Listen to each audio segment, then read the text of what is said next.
Hi, welcome back to Journey into Stories. Today we're going to go through the books that I've read for the month of January 2026. This is a reading wrap-up, and this month so far I've read 12 books, which is a pretty good start for the beginning of the year. I try and set my Goodreads goal to 100 books. So 12 books, not bad for the first month of the year, and I really had a really good reading month. So let's get into the books I've read. The first book, and these are in no particular order, is, and I'm looking at my Goodreads, it's called Love Like That by Emma Duffy Compari. So this book is filled with short stories. I loved the very beginning of the book, how it started. And I didn't realize that it was just a bunch of short stories, but I'll just give you a little snippet of the book. A sharp, witty collection of stories about brilliant, broken women that are just the right amount wrong. Whether diving into complicated relationships or wrestling with family ties, the girls and women who populate this collection, misfits, bickering sisters, responsible daughters, and unhappy wives, don't always find themselves making the best decisions. Some struggle with a kind of love triangle. They're often caught between desire and duty, guilt and resentment. These characters discover what it means to get lost in love and do what it takes to find themselves again. I'll stop it there. This I gave a 2-star, and I hate giving books 1 and 2 stars. I couldn't even get it to 3 stars. I think the only story that really got to me was, like I said, how the book began. It was not my favorite of the month. Okay, the next book I picked up is The Cottage by Lisa Stone. Never have read anything by this author. Takes place in the woods, an isolated cottage, and after losing her job and boyfriend, Jan Hamlin is in desperate need of a fresh start. So she jumps at the chance to rent a secluded cottage on the edge of Coleshaw Woods. Very quickly, though, things take a dark turn. At night, Jan hears strange noises and faint taps at the window. Something or someone is out there. A forest that hides many secrets. Jan refuses to be scared off, but whoever is outside isn't going away, and it soon becomes clear that the nightmare is only just begun. It goes again into more detail. The thing that I really enjoyed about The Cottage, I love when you have 2 different things happening in a book and it comes together. You had the story of what Jan was going through, and you learn about what has happened in her life, how she ended up in the cottage in the woods, renting it out. If I remember right, she's also taking care of the owner's dog also because they're out of town. Then you have another part of a story of what's happening with a couple, and then the book just magically comes together. And I really liked the writing with the book. I really liked the characters. I can't see anything that I didn't like about the book. It was a really good time. It was fast. I read it in a day. I didn't want to put it down because I was wondering, how did these 2 stories go together? I had my suspicions. Some were right, some weren't, but overall, I really enjoyed this book, and it was The Cottage by Lisa Stone, and I will definitely pick up another book by this author. The next book I read is A Clean Mess by Tiffany Jenkins, and I found out about this. She does shorts, this individual, and maybe does videos too. She's very entertaining. I like her content. I originally started becoming familiar with her through Facebook Shorts. That's how I found out about her, and some people recommended her, so I follow her, and she's very entertaining. And this is a book about her life. I didn't know that she went through a lot of stuff that she talks about the book. I'll just tell you a little bit. The best-selling author of High Achiever reckons with life after addiction in this darkly funny and emotionally raw new memoir. For as long as I can remember, my mind was like a train with only 3 stops. Stop number 1, getting money for drugs. Stop number 2, getting drugs. Stop number 3, getting high. And during the years, I should have been learning to save money, file taxes, and pay bills. I was stuck on a train to nowhere. This book talks about how she was brought up, good relationship with her dad. I believe, if I remember right, her mom died when she was young.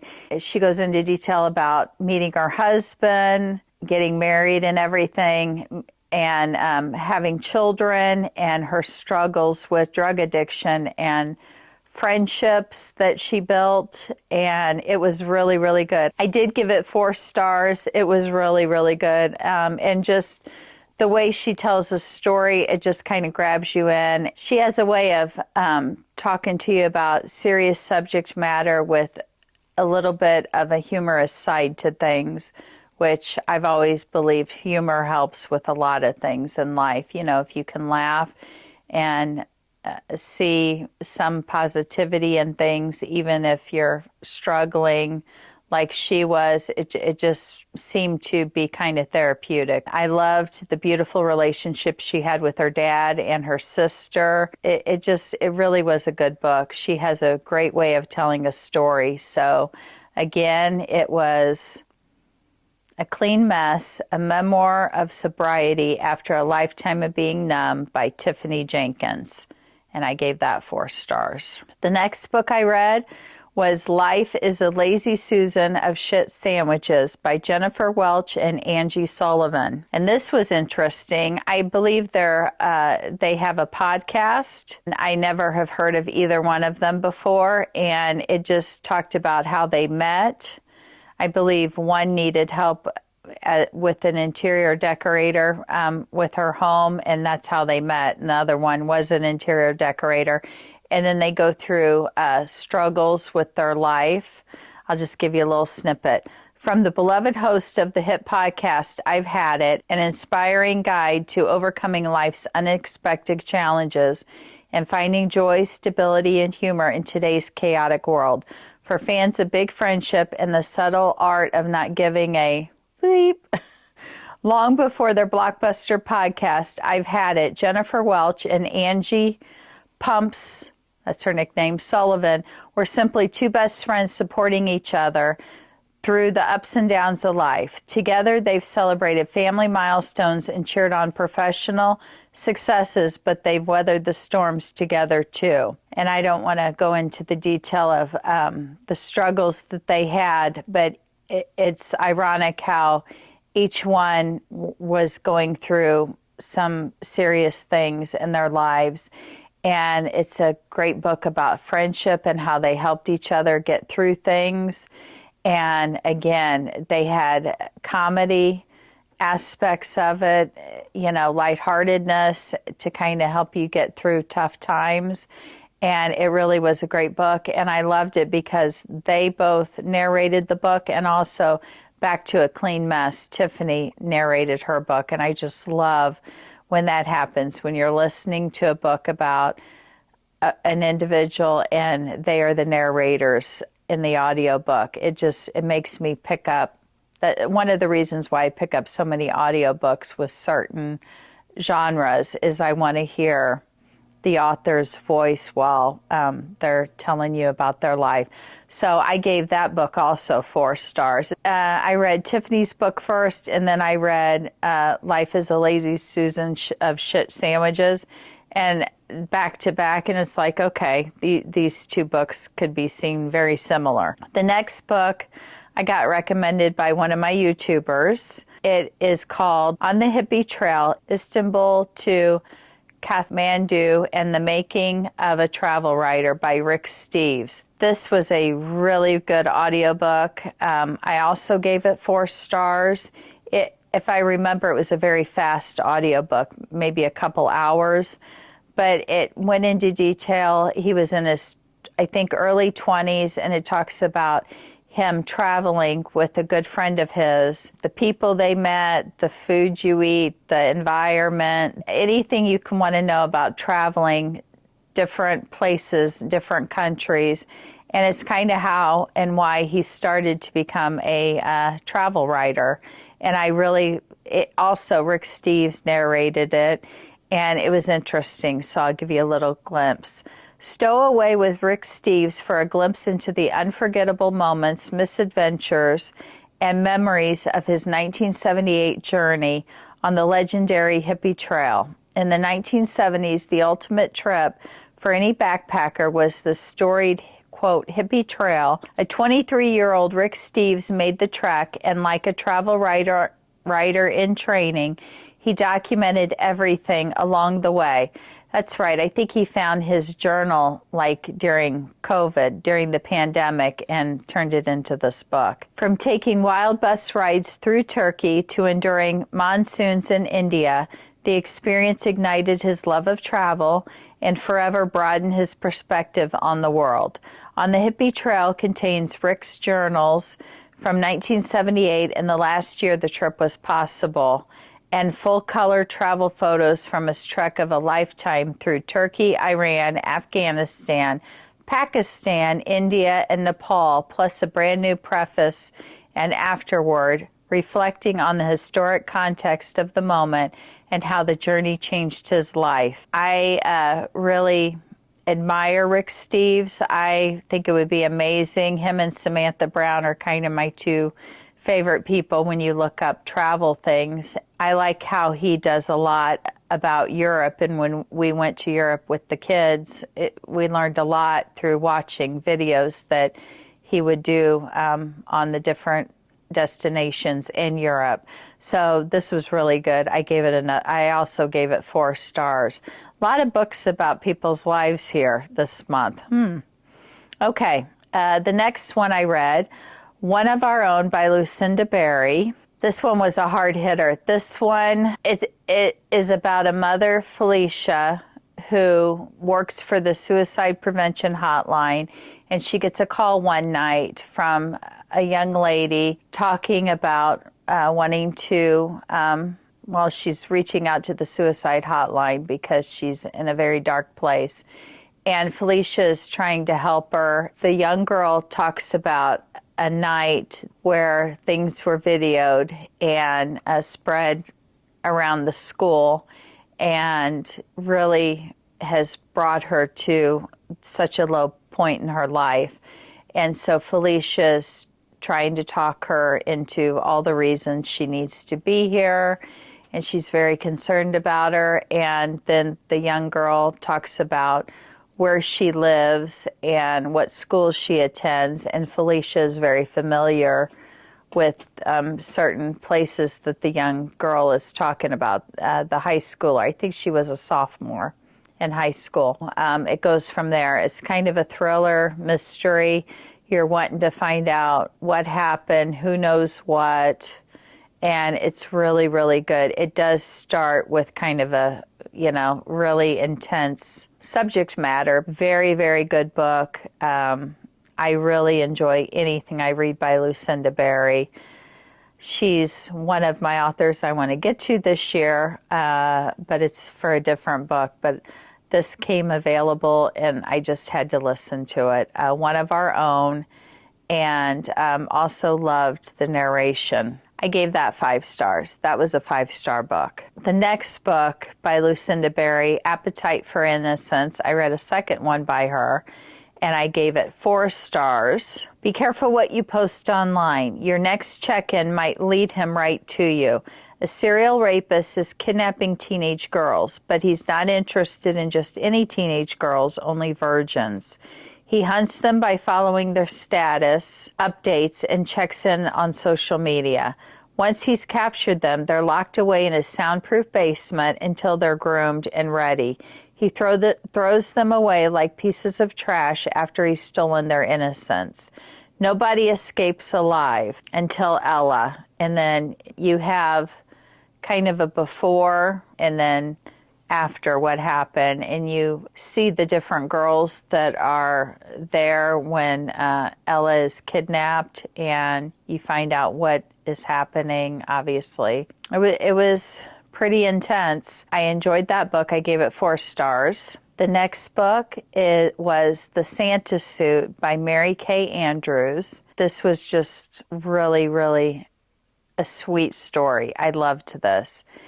with a little mystery. From Mary Kay Andrews, the New York Times bestselling author, comes a novella celebrating the magic of Christmas and second chances in the Santa suit. When newly divorced Ivy Perkins buys an old farmhouse, sight unseen, she is definitely looking for a change in her life.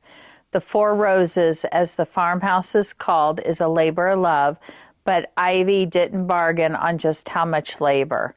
The previous family left so much furniture and so much junk that it's full-time job sorting through all of it. At the top of the closet, Ivy finds an old Santa suit, beautifully made and decades old. In the pocket of the suit, she finds a note written from a little girl who has one Christmas wish, and that is for her father to return home from the war.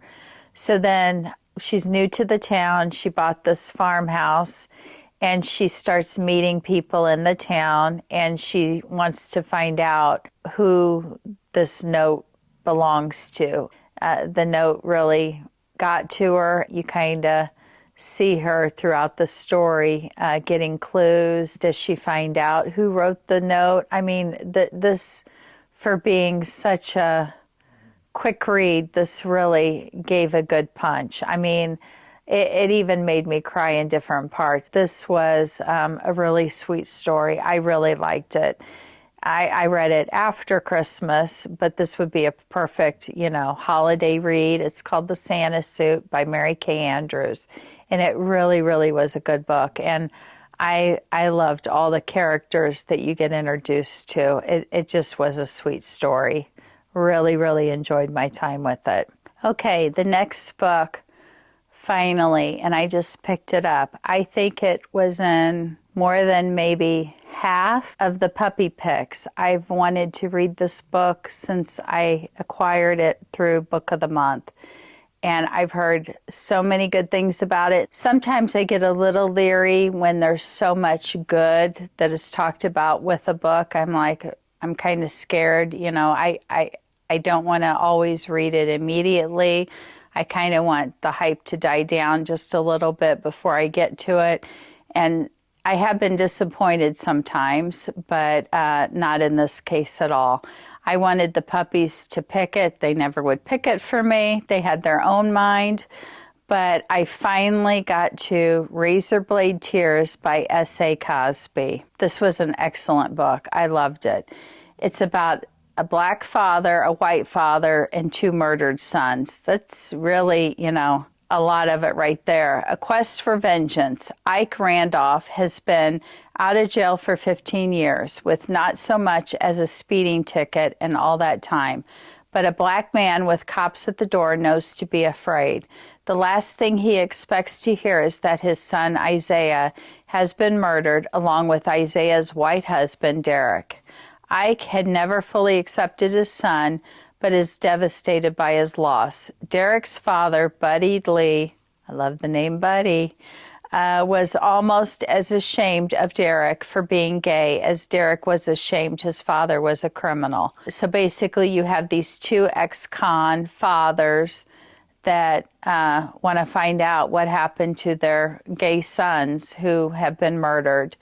And it was so good. It only lets you go through stars, 1, 2, 3, 4, 5 on Goodreads, but I really would give this like 4.5 stars, but I rated it 4 stars. I'm so happy I finally read it. I will read anything by S.A. Cosby. There were moments that had me in tears. I really loved this book.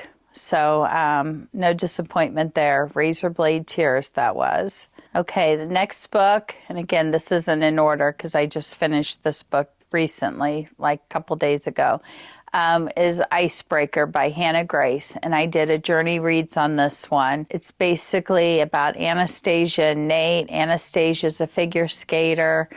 Nate is a hockey player, and they're away at college, and something happens to one of the skating rings, so the figure skaters and hockey players have to share a skating rink, and then things go from there. And I think I even mentioned it in Journey Reads that it's so much deeper than just a love story or anything. I mean, it has different levels of family, friendships, not friendships, relationships with parents, different things like that. So it was a lot deeper of a book than I thought it was going to be actually when I started reading it. So really enjoyed that book and got to finish it ice skating. Well, I took my time ice skating, walking the wall. We'll give it 5 stars. Okay. So then the next book I read, and this is another author I wanted to get to for this year, and it was really good timing because I love the Scream movies, the franchise, and it's actually your favorite scary movie, How the Scream Films Rewrote the Rules of Horror by Ashley Collins. And this was so good. I couldn't put it down. Just anything you would want to know about how the Scream movies were made and how they came to film. And there was even a chapter dedicated to Wes Craven. I'm a big fan of his. So it really was a good book. It starts out how it was written and all the things they had to get through to get Scream, the original Scream movie, to film, and then you have snippets of all the famous actors and actresses talking in the book. It just, anything you could possibly ever want to know about the Scream movies is in this book. It was very, very good. And I'm anxiously awaiting 3-4 weeks for the new Scream 7 to come out because I will be going to see that movie. So anyway, there's not much to say. It just goes from Scream 1 to a little bit of information about Scream 7. I gave this book 5 stars. Okay, and then I'm going to do kind of a new segment in monthly wrap-ups, which will be the book spotlight, the favoriteest book of the month that I read. And hopefully I'll have one at least every month or a couple. Again, it really was a good month of reading, except the very first one I read I didn't care for, the short story one. Now this book, again, I was nervous to get to it, so much hype around it. I've read many things by this author. I've loved everything I've read by her, but I was still just a little bit nervous to pick it up. It's the time this month. I don't want to wait anymore. I read Kristin Hannah's The Women, and I gave that 5 stars. Now, even though I gave some of the other books 5 stars, this one, if I could rate it above 5 stars, I would. This book was so good. I would recommend this to anybody at any time. Okay, basically, when 21-year-old nursing student Frankie McGrath hears these words, "Women can be heroes," it is a revelation. Raised in sun-drenched world of Southern California and sheltered by her conservative parents, she has always prided herself on doing the right thing. But in 1965, the world is changing, and she suddenly dares to imagine a different future for herself. When her brother ships out to serve in Vietnam, she joins the Army Nurse Corps and follows his path. As green and inexperienced as the men sent to Vietnam to fight, Frankie is overwhelmed by the chaos and destruction of war. Each day is a gamble of life and death, hope and betrayal. Friendships run deep and can be shattered in an instant. She meets 2 very good friends, Ethel and Barbara. You just, when you're reading it, you feel like you're in Vietnam. I mean, I don't know how else. The descriptions that Kristin Hannah did, it's like Vietnam War was a whole other character in the book. It was so good. It got to me several times. I mean, I was, this is going good. And then, I mean, the ups and down roller coaster for the different characters, and you really like Frankie. There's so much with her family. There's just relationships. It's a lot. It's a lot of a book, but it's so worth it to read. I think it was like 16 hours audio, but it is a chunker of a book. I'm so happy I got to it. Like I said, I'm going to try and book spotlight a book every month that just sticks out above the rest. Even if I have a really good reading month and I love pretty much everything I read, this book will be with me for a very long time. If you're interested, The Women, Kristin Hannah, she's an auto-buy author for me already, but I will pick up anything she writes. So with that, I hope you're doing well. I hope you're taking care of yourself. Very important. Take care of yourself. Take care of one another. And until the next video, guys, bye. Have a great day.